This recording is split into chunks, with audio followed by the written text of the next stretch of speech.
Hi! இன்னைக்கு ஒரு customer அவங்க பாப்பாக்கு பர்த்டேன்றதுனால 1/4 கேஜி ப்ரௌனில நட்ஸ் அப்புறம் டபுள் சாக்லேட்லாம் போட்டு கேட்டிருந்தாங்க. பீசஸ்லாம் எதுவும் போடாம ப்ரௌனி ஸ்லாப் மாரி கேட்டிருந்தாங்க.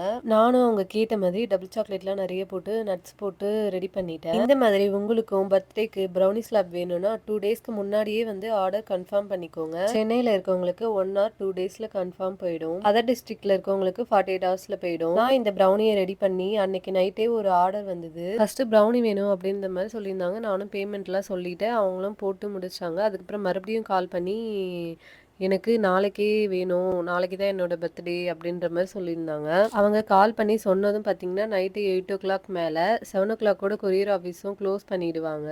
அப்புறம் எப்படி கொரியர் போட முடியும்? அட்லீஸ்ட் ஒரு ஆஃப்டர்நூன் இல்ல மார்னிங் அந்த மாதிரியாச்சும் ஆர்டர் பண்ணியிருந்தா, நான் ஈவினிங்கே கொரியர் போட்டிருப்பேன். உங்களுக்கு நாளைக்கு கண்டிப்பா வந்திருக்கும். அப்புறம் எல்லாம் சொல்லிட்டு கடைசியில ஆர்டரும் கேன்சல் பண்ணிட்டாங்க.